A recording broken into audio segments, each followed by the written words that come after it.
गईला जो मौत के न्योता देले रहला है का जरूरत रहे ओकर चैलेंज एक्सेप्ट करे के मने हमरे के पागल कुकुर कटले बा बेटा उ पहलवान आदमी ह दिमाग के कमजोर बा तो चैलेंज ऐसे ठोठो के जो कहले रहला अरे उ सब नकली बा माने उ दंगल न न न न लड़े से पहले हम चिड़िया उड़ा ले जाए का वो हमरे मजुराई है तो ओकरा गर्लफ्रेंड प ओकरा मंगेतर प डाका डाल दूंगा गुरु कहा था चरण खुश भाई हाँ बहुत देखनी लेकिन तहरा सन माने देख बेटा भैंस के दूध पिए तनी ऐसे मोटा बा गाय के पिलहती त प्रधानमंत्री बन गई रहती अब हमरो खेला देख चल हम देखे में नाटा जरूर है लेकिन दिमाग के बहुत लम्हा है देखा हमरा हमरो को बिगाड़ दी चल ला ला ला ला ला ला एक तो दमाद मिला नाटा ऊपर से फाटा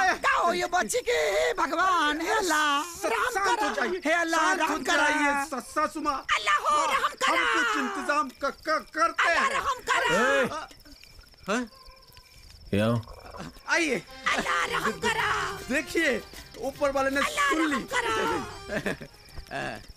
ये रो क्यों रही है क्या क्या क्या क्या क्या बताए पहलवान जी क्या बताओ ना तो सुनिए ये हमारी सासू माँ है इनकी जो बेटी है वो बम्बई के बियर बार में डांस करने वाली एक टंच आइटम है बीबी है हमारी बीबी है डांस बार के बगल में ही हमारा पान का ठेला था एक दिन का नहीं पूरा 1 महीना का खेला था रोज का मुलाकात प्यार में बदल गया प्यार शादी में बर्बादी चुप हाँ बर्बादी उसको बोलने देना हाँ बोल बोल बोल पूरा बर्बादी हो गया सरकार शादी करने के बाद पता चला कि हमारी बीबी को तो रोज आधी रात 12 बजे उठ के डांस करने का आदत है क्या बोला 12 बजे रात के 12 बजे हाँ आमीन एक दिन तो सरकार हमारे बाप के साथ ही उठ के डांस करने लगी बाप ने मजे तो खूब लिए लेकिन जब पैसा नहीं लुटाया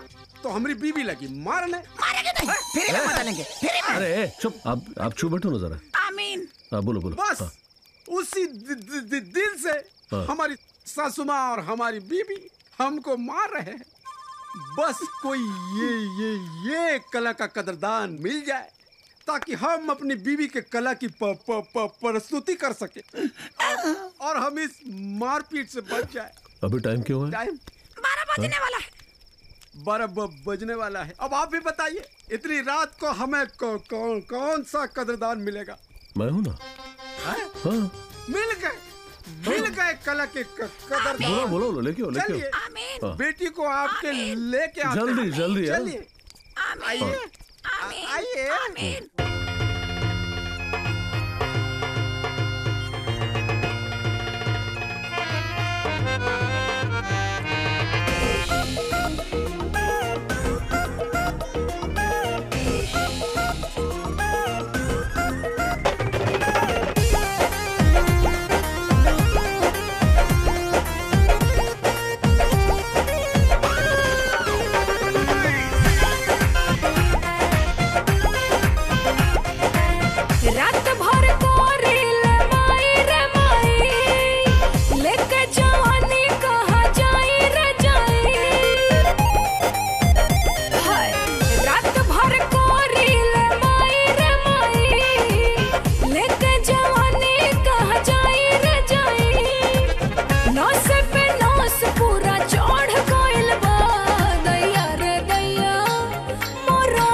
हेलो मैच फिक्सिंग।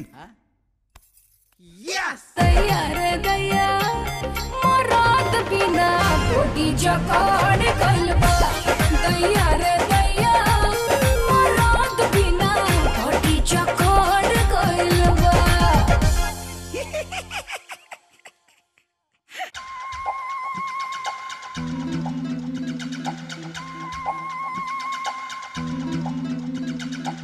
का गुरु हाँ? वीडियो गईल का? चल गई देखत होई। चीयर्स। रुक फोन करत तानी। लगा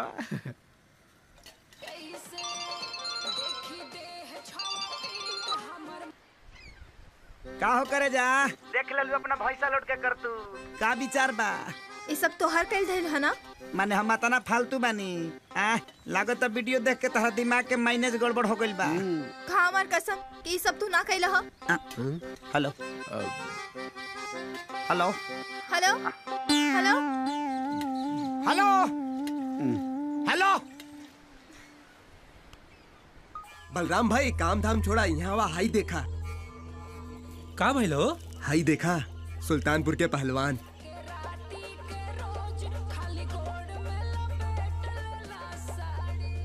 इज्जत बोर देला सुल्तानपुर के, पूरा गांव के नाक कटा देहलस।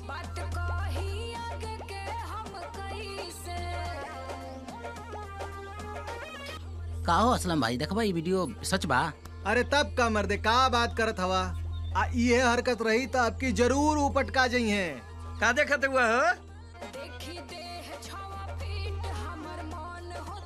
चाचा हम अपन गांव के पहलवान त्रिभुवन सिंह के वीडियो देखत हैं ये आइटम सॉन्ग के।